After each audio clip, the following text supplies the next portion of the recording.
Bonjour à tous. Ce matin, je voudrais vous parler du cœur. Le cœur. Cet organe que Dieu a contrôlé. Parce que j'ai fait des recherches dans la parole de Dieu et j'ai trouvé que ce mot est mentionné 876 fois dans la Bible. Ça veut dire que c'est cet organe que Dieu veut absolument contrôler.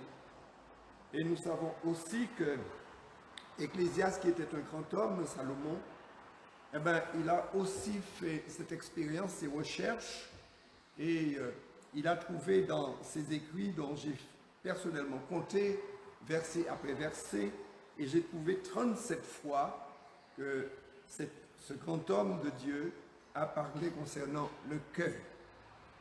Quand la Bible parle du cœur, la Bible dit que le cœur de l'homme est mauvais.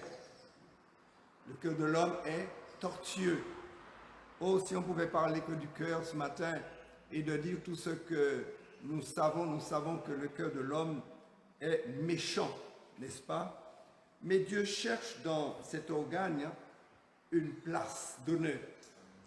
Et ce que j'ai constaté aussi dans la parole de Dieu, en lisant la parole de Dieu, les premiers chrétiens, ils avaient tout en commun et ils avaient un même cœur. Ça veut dire, nous qui sommes là ce matin, qui sommes au Seigneur, nous avons reçu un cœur transformé de la part du Seigneur et nous sommes devenus dans cette unité parfaite, donc lui-même qu'il a prié, afin que nous soyons un. Le cœur du chrétien, c'est un cœur régénéré, un cœur transformé. Mais nous voulons aussi en ce matin nous intéresser, je dirais, aux actualités, à ce qui se passe autour de nous, à ce que nous vivons, à ce que nous entendons, bien-aimés. Et nous voulons aussi prendre conseil à travers la parole, parce que la parole de Dieu est cet appui qui va nous permettre en ce matin de passer en revue la condition même de l'homme. Alors, l'organe, le cœur, qui gère l'être, n'est-ce pas? Je dirais que c'est cet organe qui a plus de travail. Nous pouvons imaginer combien de pulsations que le cœur a dans une journée, n'est-ce pas? Les médecins cherchent à savoir si le cœur est en bon état lorsque nous allons les consulter. Le cœur, c'est le moteur même de l'homme, n'est-ce pas? Et alors, la Bible dit dans le livre de Romains, au chapitre 1er, à partir du verset 18, je lirai quelques versets et qui va nous permettre de comprendre et de sonder la pensée dont ce matin nous voulons nous intéresser. Dans le livre de Romains, au chapitre 1er, à partir du verset 18, la Bible dit « La colère de Dieu se révèle du ciel contre toute impiété et toute injustice des hommes qui retiennent injustement la vérité captive. Car ce qu'on peut connaître de Dieu est manifeste pour eux, Dieu leur ayant fait connaître en effet les perfections invisibles de Dieu, sa puissance éternelle et sa divinité se voient comme à l'œil nu depuis la création du monde. Quand on les considère dans ces ouvrages, ils sont donc inexcusables, puisque ayant connu Dieu, ils ne l'ont point glorifié comme Dieu, ils ne lui ont point rendu grâce, mais ils se sont égarés dans leurs pensées et leur cœur sans intelligence a été plongé dans les ténèbres. Ah, nous voyons que Dieu cherche un cœur, je dirais, régénéré, un cœur dont il a perfectionné lui-même. Dieu veut que nous ayons un cœur qui soit un cœur intelligent, n'est-ce pas? Un cœur qui peut reconnaître ce que Dieu est et ce que Dieu est capable de faire. Nous voyons que si la colère de Dieu se révèle contre toute impiété, toute injustice des hommes qui retiennent injustement la vérité captive, nous savons que les hommes aussi préfèrent adorer la créature que le Dieu lui-même, le Dieu suprême lui-même. Et nous voyons combien les hommes se sont égarés justement en donnant trop de place, trop d'importance aux hommes. Mais nous voulons en ce matin, en ce lieu, vraiment donner la place qui revient à Dieu, parce que Dieu, je dirais, c'est un travailleur que nous ne pouvons pas imaginer combien il travaille. La Bible nous dit, Dieu ne cesse point de faire le bien. n'est-ce pas? Il ne se lasse pas, la Bible nous dit, de faire le bien. Et c'est pourquoi, malgré le fait que le cœur de l'homme est mauvais, le cœur de l'homme est aussi, nous pouvons dire, indifférent, mais Dieu, dans sa perfection, il est dit, en effet, les perfections invisibles de Dieu, sa puissance éternelle et sa divinité se voient comme à l'œil nu depuis la création du monde, quand on les considère dans ses ouvrages. Ils sont donc inexcusables, parce que tout ce que Dieu fait, il le fait bien. Il le fait pour sa gloire. Et nous voyons que si l'homme est dans cet état, parce que le cœur de l'homme n'est pas régénéré, c'est pourquoi le cœur de l'homme est plongé dans les ténèbres. Alors, ce matin, nous voulons, nous qui sommes là ce matin, faire vraiment des recherches pour comprendre quelle est notre position en Jésus-Christ. Il y a un grand homme parce que, comme je vous ai parlé des actualités, j'ai entendu beaucoup de choses. Il y a beaucoup de choses qui se passent sur la terre, dans le monde, en Martinique et ailleurs. Et vous savez que très souvent, les hommes qui ne connaissent pas Dieu considèrent que Dieu est l'auteur du mal, n'est-ce pas? Il y a même une fille en Haïti qui a été tuée, et, etc. Vous connaissez la situation. Et je dirais, une amie de ma femme lui a envoyé un message disant « Est-ce que votre Dieu n'était pas capable d'épargner cette fille-là » Dieu est toujours l'auteur de ce qui se passe dans le monde, n'est-ce pas? Et ce qui nous frappe, en tout cas les catastrophes, etc., comme si Dieu est encore responsable. Dieu n'est responsable de quoi que ce soit qui soit du mal. Et nous avons trouvé que ce sont toujours les hommes qui se mettent en porte-à-faux, qui construisent n'importe où, qui font du n'importe quoi et qui subissent les conséquences, n'est-ce pas? Alors nous voyons que notre Dieu, il est un Dieu d'ordre. Et quand il dit de faire quelque chose, il le dit pour que nous puissions le faire avec droiture. Et ce Dieu-là, j'ai trouvé, comme je vous ai dit, dans la bouche de Salomon, j'ai trouvé 37 fois qu'il a mentionné le cœur. Et pour commencer, nous voyons que Dieu avait préparé cet homme. Je vous dirais que j'ai fait des recherches.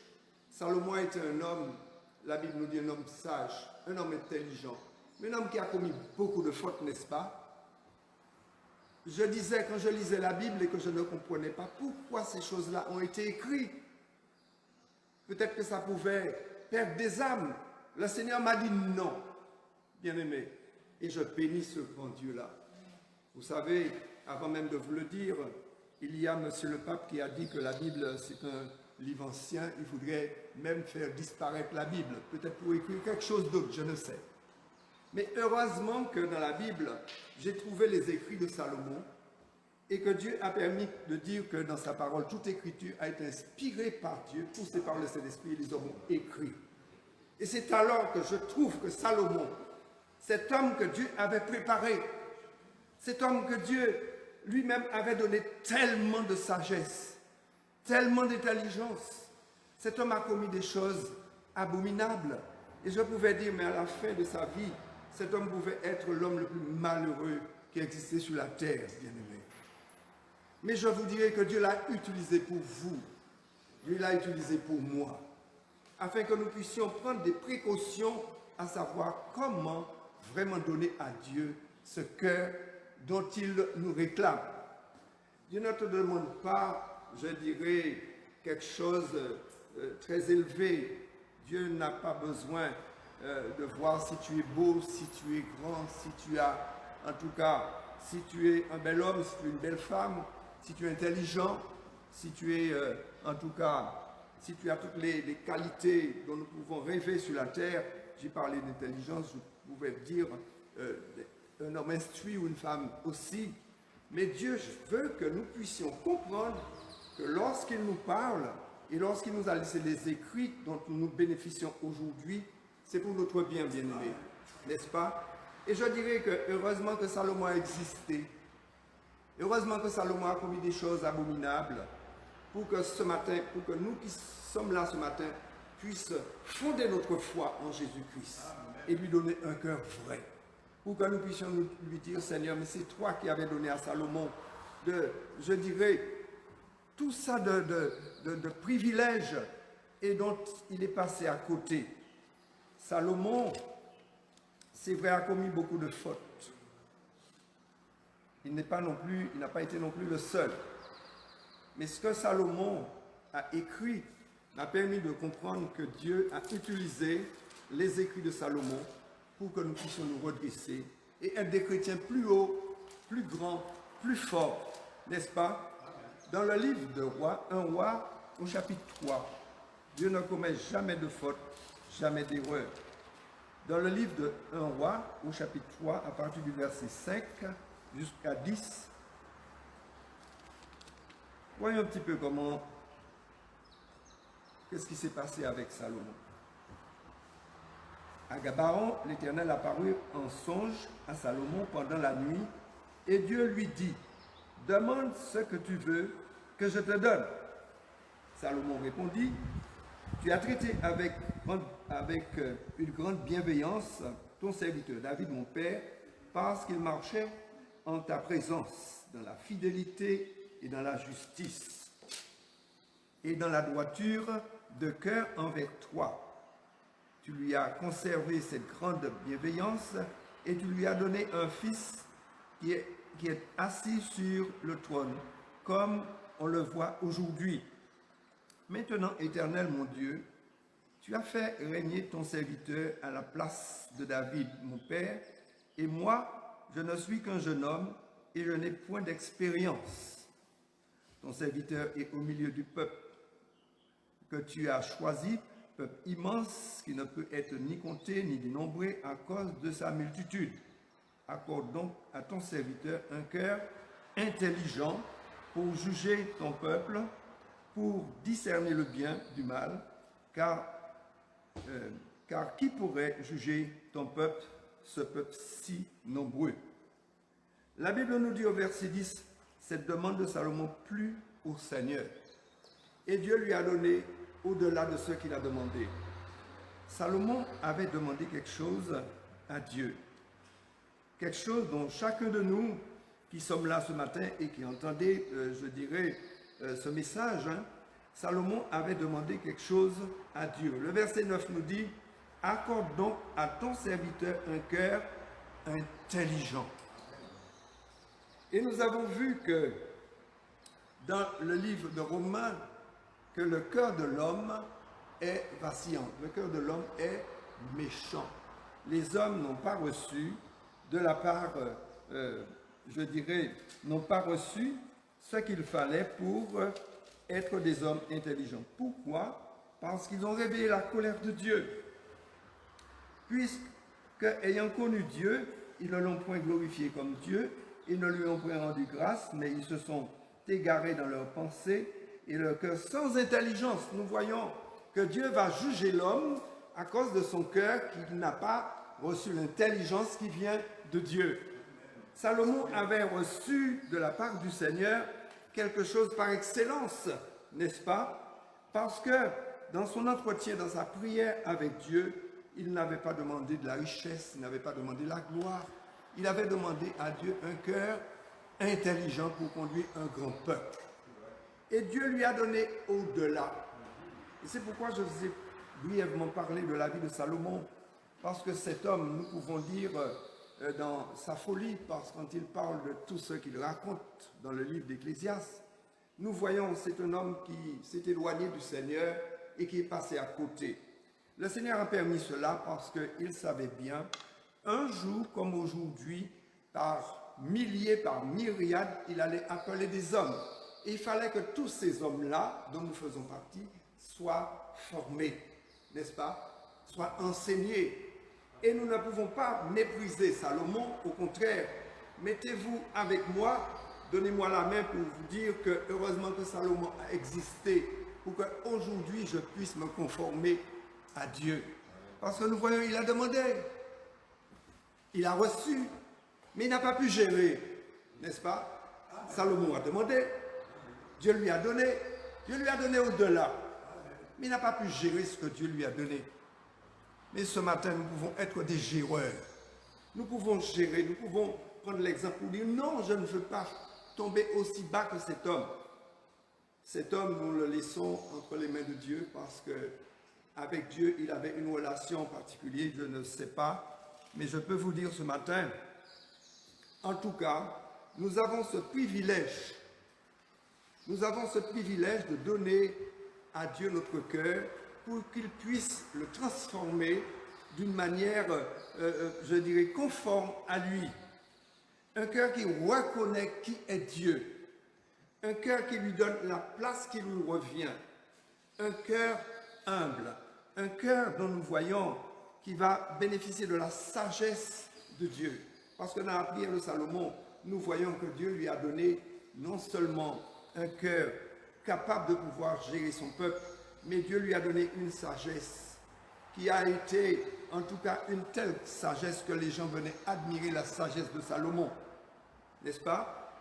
Bien-aimés, nous n'avons pas besoin qu'on puisse venir admirer notre sagesse. Nous avons besoin de partager notre sagesse autour de nous. Nous avons besoin que les gens qui nous entendent, qui nous voient et qui nous côtoient, même ceux qui vont entendre ce matin, je dirais cette prédication, dont vous savez, on pouvait imaginer dans la situation que nous sommes si peu nombreux, nous sommes enfermés dans un lieu. Et je peux vous dire que si chaque personne qui en ce matin, qui vont enregistrer, je dirais, ce message, pourra communiquer ce message autour de lui, et ça sera peut-être un message qui va toucher beaucoup plus de personnes que jamais dans la salle nous pouvons toucher. Alors Dieu fait bien tout ce qu'il fait, n'est-ce pas? Dieu va utiliser tous les moyens de cette vie pour pouvoir se glorifier. Et je ne peux pas non plus, en ce matin, rester la bouche fermée parce que, vous savez, nous avons le droit de dire la vérité, le devoir de dire la vérité. Comme je vous ai parlé des actualités, j'ai entendu des actualités. Je ne veux pas accuser un homme parce que c'est un pauvre parmi les pauvres. Monsieur le pape, j'ai vu qu'il a donné pendant ces derniers jours, je pourrais regarder la télé, les informations, qu'il a donné sa bénédiction aux hommes qui vivent ensemble, je dirais les couples homosexuels, pour pouvoir avoir une famille. Mais ce sont des gens qui ont déréglé, je dirais, ce que Dieu avait mis en place, n'est-ce pas? Parce que Dieu avait choisi un homme et une femme pour avoir une postérité des enfants. Cet homme aujourd'hui a été encore plus loin. Il voit que la Bible est un livre dépassé et qu'il faut absolument qu'il change. Ils vont certainement mettre ce livre, je dirais, à la poubelle. Mais pour nous qui connaissons Dieu, nous voulons comprendre pourquoi la Bible est importante. Parce que s'il n'y avait pas la Genèse, je n'allais pas comprendre l'Apocalypse, bien aimé. N'est-ce pas? Il faut tous ces écrits-là pour que nous puissions comprendre l'enseignement que Dieu a réservé pour ses enfants. Pour que nous puissions avoir un cœur vrai, un cœur sincère, un cœur, surtout ce matin, un cœur reconnaissant. N'est-ce pas? Si je suis aujourd'hui un homme éclairé de la parole, je dirais c'est parce que Dieu a fait, au-delà même de ce que je ne lui avais même pas demandé, parce que Salomon lui avait demandé, vous avez vu comme moi dans ce passage de 1 roi, Salomon lui avait demandé un cœur intelligent. J'aurais souhaité que tous les hommes, toutes les créatures de Dieu puissent simplement demander à Dieu un cœur intelligent. Parce que si nous avons ce cœur-là, nous allons reconnaître qui est Dieu et ce qu'il nous réclame. Parce que Dieu veut que tous les hommes soient sauvés. Et pour cela, il n'y a pas plusieurs chemins, il n'y a même pas deux chemins. Il y a un chemin. Dieu veut que tous les hommes puissent se repentir, n'est-ce pas? L'homme doit se repentir. Pourquoi se repentir? C'est alors que nous allons comprendre que nous avons un cœur mauvais, un cœur tortueux, un cœur rebelle, un cœur qui n'a jamais répondu oui à Dieu, un cœur partagé. Et souvent, nous sommes ignorants parce que nous ne voulons pas non plus nous laisser enseigner par le Seigneur. Seul Dieu peut nous enseigner, bien-aimés, pour que nous soyons des hommes et des femmes intelligents, n'est-ce pas? Ayant un cœur intelligent, parce que Dieu est capable. Quand nous voyons, quand j'ai fait cette lecture dans le livre de 1 roi, l'entretien du Seigneur avec Salomon. Et pour chacun de nous, chaque créature, Dieu a une relation personnelle vis-à-vis de chacun de nous.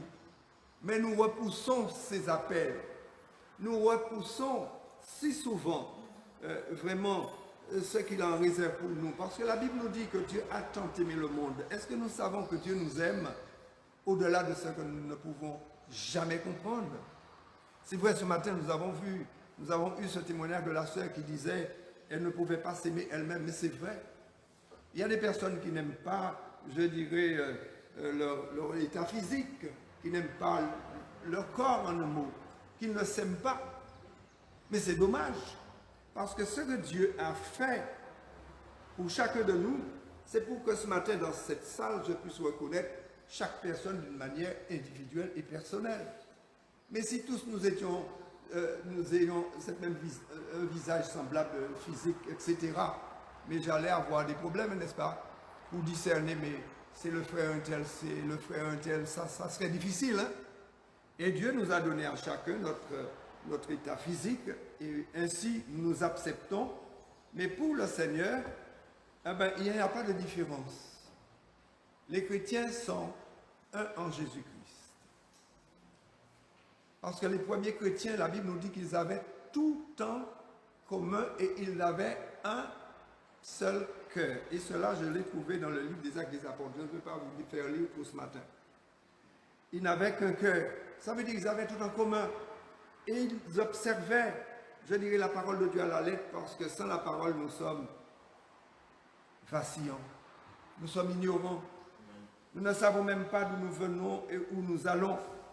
Et nous voyons que, en ce matin, la Bible nous dit dans le livre de Romains, à cause de l'ignorance, bien-aimé, Salomon était un jeune homme ignorant. Salomon a demandé de la sagesse et de l'intelligence à Dieu. Et Dieu lui a donné tout ce qu'il fallait. Et plus tard, si vous voulez, vous pouvez lire concernant ce livre, parce qu'il est intéressant de lire la Bible pour comprendre. Cet homme qui pouvait juger. Et tout de suite après sa relation avec Dieu dans sa prière, Dieu lui a mis devant une situation. Il était capable de gérer la situation, n'est-ce pas? Il avait reçu de Dieu. Mais nous aussi, nous avons reçu de Dieu. Nous avons reçu de Dieu. Et nous ne voulons pas être parmi ceux qui rejettent Dieu. Car l'apôtre Paul disait, car je n'ai point honte de l'évangile, c'est une puissance de Dieu pour le salut de quiconque croit, du juif premièrement, puis du grec. L'évangile est une puissance de Dieu qui nous permet de connaître Dieu et en tout cas de nous fonder sur lui en acceptant qu'il va transformer nos cœurs rebelles, nos cœurs méchants, et pour nous donner un cœur semblable à son cœur. Le cœur de Jésus était un cœur de paix, un cœur d'amour. Vous imaginez dans la situation lorsqu'il était battu, lorsqu'il était rejeté, lorsqu'il était couronné d'épines et tout ce qu'il a reçu, lorsqu'il était injurié, rejeté parmi ceux qui le connaissaient et qui le repoussaient, qui le méprisaient, il pouvait dire, Père, pardonnez-leur, car ils ne savent pas ce qu'ils font. Leur cœur n'était pas régénéré. Quand tu ne connais pas Dieu, eh bien, tu vas suivre une religion. Tu vas dire, mais je suis toujours à l'église, j'ai une place, je suis prédicateur, je suis ceci, je suis cela. Bien-aimé, si on ne connaît pas le Seigneur, nous sommes les plus, je dirais, les plus limités, n'est-ce pas? Nous avons besoin d'être des hommes et des femmes intelligents. Celui qui est intelligent, c'est celui qui connaît son Dieu. Celui qui connaît son Dieu va apprendre à l'aimer et à le servir, mais surtout à être obéissant, n'est-ce pas? Parce que ce que nous sommes, ce que je suis, c'est ce que Dieu a fait. Où est-ce que j'ai pris, je dirais, la connaissance que j'ai aujourd'hui, si Dieu ne me l'avait pas communiqué? Et c'est pour cela, nous voyons que nous devrions être comme l'apôtre Paul. Et nous voyons que pour ceux qui ont le cœur mauvais, comme nous avons trouvé dans ce passage, je dirais de Romains 1er, un cœur irrégénéré, parce que nous voyons, les hommes se sont éloignés de Dieu. Ils ont fermé leur intelligence. Le verset 21 nous dit, puisque ayant connu Dieu, ils ne l'ont point glorifié comme Dieu et ne lui ont point rendu grâce, mais ils se sont égarés dans leurs pensées et leur cœur sans intelligence a été plongé dans les ténèbres. Nous avons besoin d'avoir un cœur intelligent, n'est-ce pas? C'est alors que nous allons recevoir la sagesse que Salomon avait reçue et nous allons prendre précaution, je dirais, avec l'ouvrage de Dieu pour ne pas laisser Satan, en tout cas, nous toucher. Parce que Satan est jaloux de nous. Dieu a fait de nous des êtres extraordinaires, des hommes et des femmes qui sont des êtres intelligents. Bien-aimés, les hommes ont changé la gloire de Dieu dans des choses incorruptibles, dans des images représentant. Quand je vois des grands qui se prosternent devant des statues, des hommes qui, nous ne sommes pas là pour faire, je dirais, le jugement des religions, mais nous savons que la religion rend l'homme faible, n'est-ce pas? Et l'évangile nous rend fort, puisque l'apôtre Paul dit que l'évangile est une puissance de Dieu. La puissance nous propulse d'en haut, n'est-ce pas? Et nous aide à pouvoir tenir bon, dans les bons comme dans les mauvais jours. Je suis persuadé que si les hommes connaissaient Dieu, mais le Dieu que nous servons, bien-aimés, il est tellement bon. Il nous prépare. Tout le monde parle de sa venue, n'est-ce pas? Nous croyons que Jésus revient. Et si tout marchait comme sur des roulettes, tout allait bien, qu'il se passait quoi que ce soit dans ce monde, nous aurions pu dire, mais Dieu n'existe pas. Il ne va pas revenir. Et toutes les prophéties de la parole sont accomplies, bien-aimés. Les choses que nous voyons aujourd'hui, ce sont des choses que Jésus lui-même avait déjà annoncées, et ses prophètes dans l'Ancien Testament et du Nouveau Testament ont parlé de ce qui se passe aujourd'hui. Et si nous comprenons cela, c'est parce que Dieu a transformé notre cœur par un cœur, je dirais, un cœur intelligent, un cœur qui peut comprendre. Nous pouvons comprendre notre Dieu, n'est-ce pas? Nous pouvons le comprendre parce que nous l'aimons.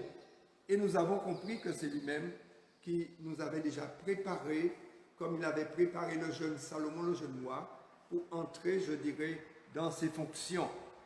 Ce matin, je suis persuadé que nous avons encore à faire des efforts, puisque nous disons que le Seigneur revient. Mais il vient, c'est vrai. Nous voyons autour de nous des villes qui disparaissent. Nous voyons des manifestations que nous n'avons jamais vues. Et nous nous posons la question, mais pourquoi?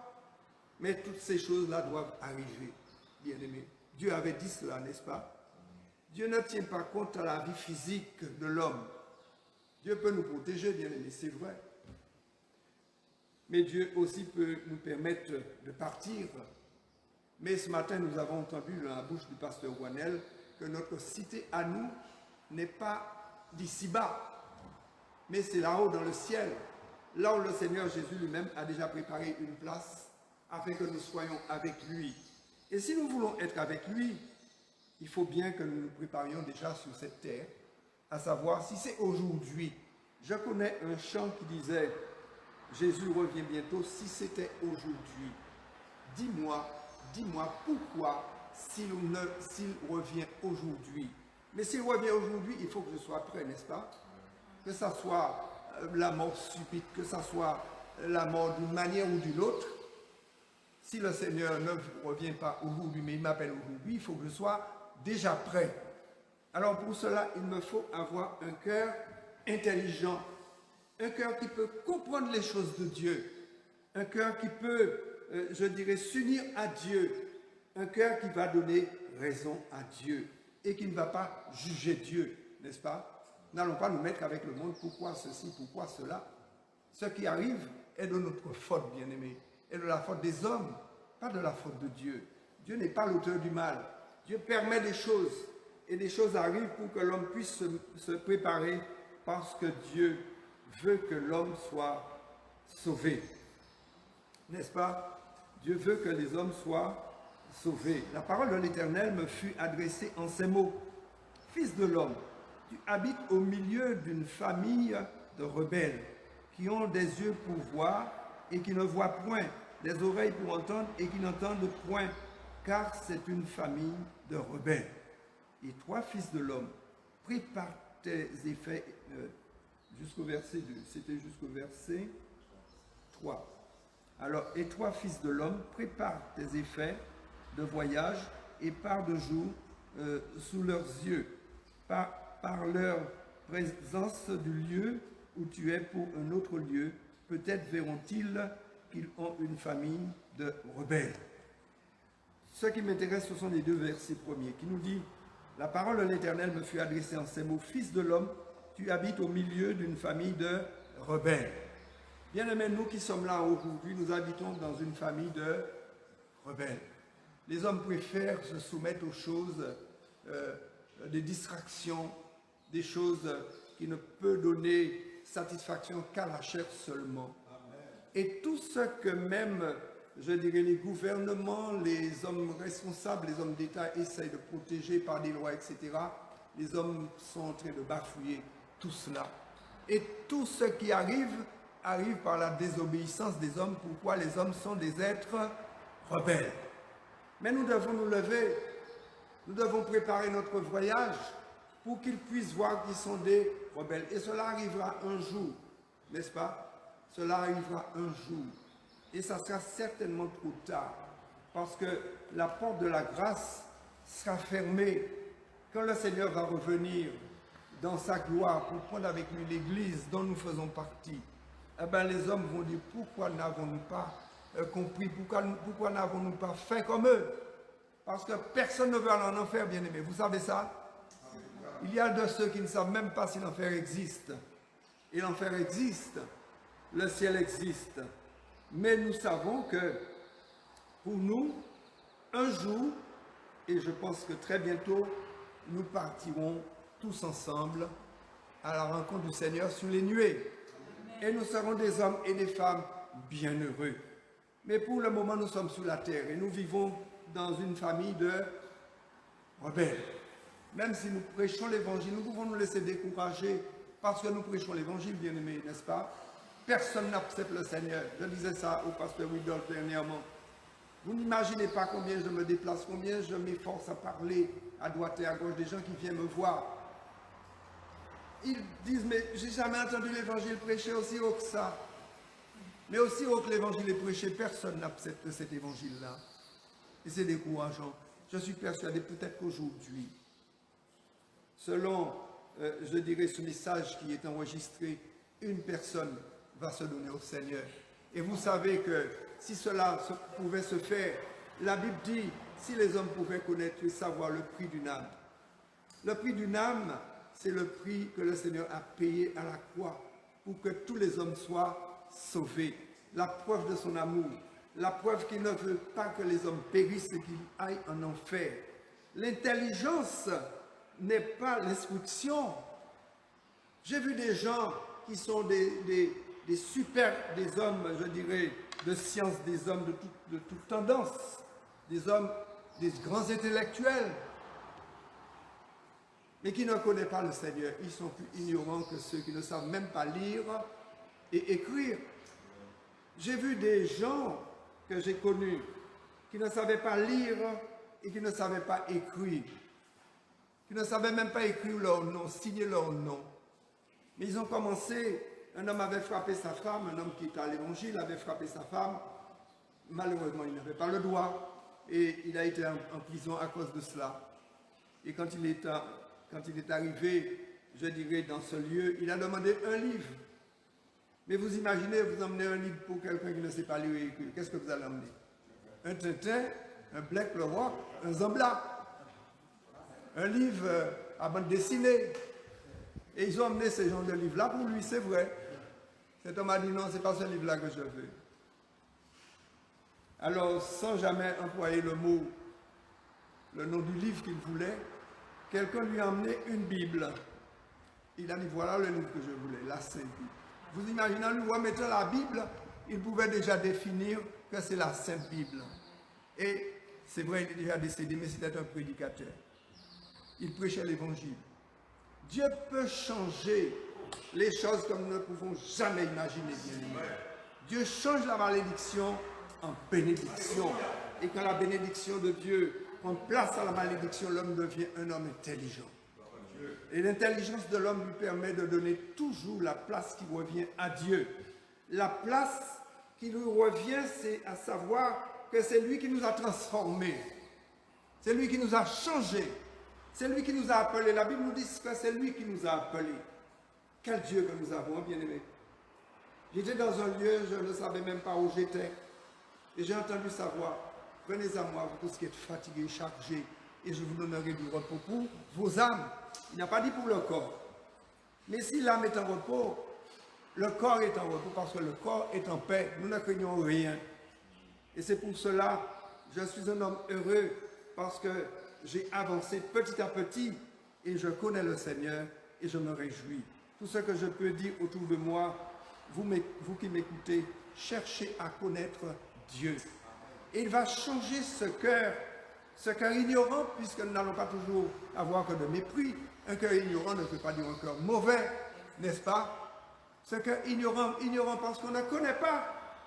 Mais Dieu ouvre la porte afin que nous puissions le connaître. Et quand tu connais Dieu, tu deviens un homme, une femme intelligent. Quelqu'un qui est, je dirais, fondé.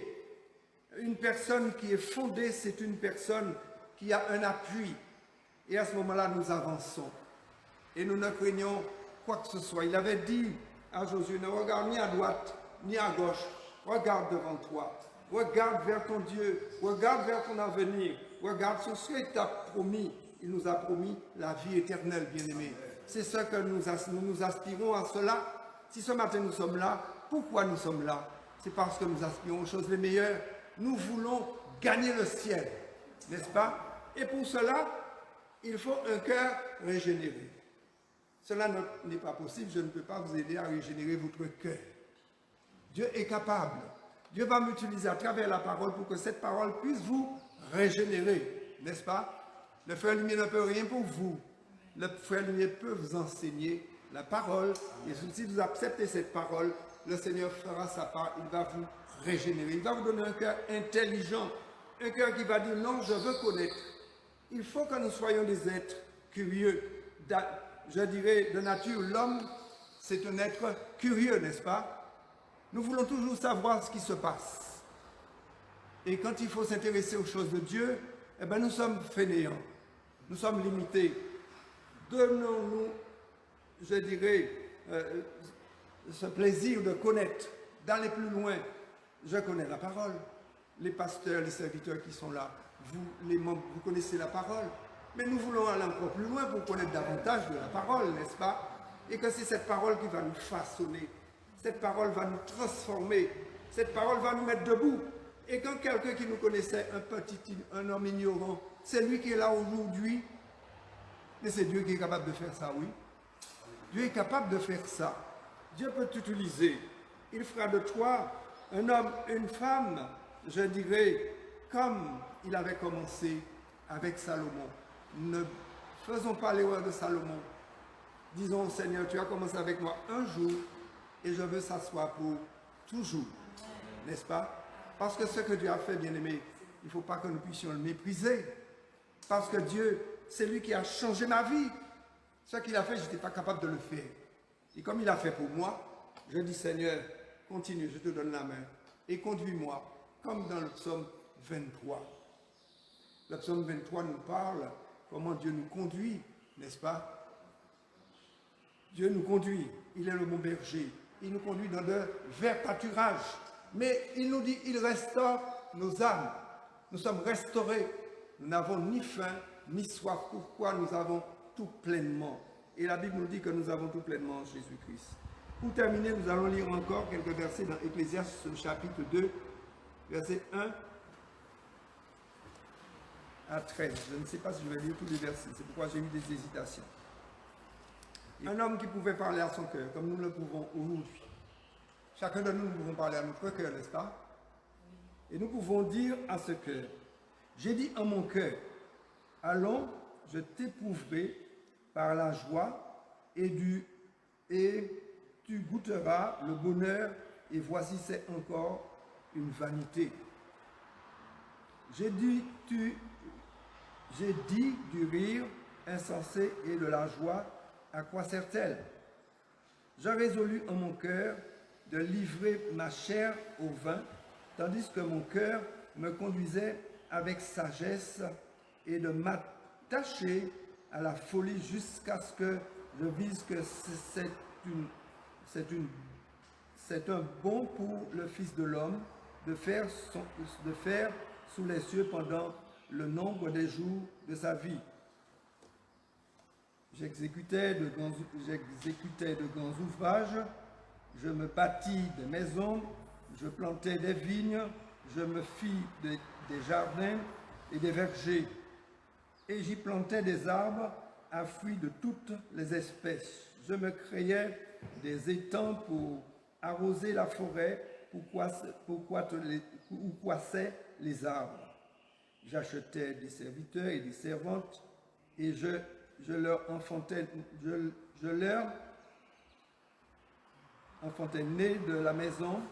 Je possédais des troupeaux de bœufs, de brebis, de plus que ceux qui étaient avant moi dans Jérusalem. Je m'amassais de l'argent et de l'or et des richesses des rois de province. Je me procurais des châteaux, des chanteurs et les délices des fils de l'homme, des femmes en grand nombre.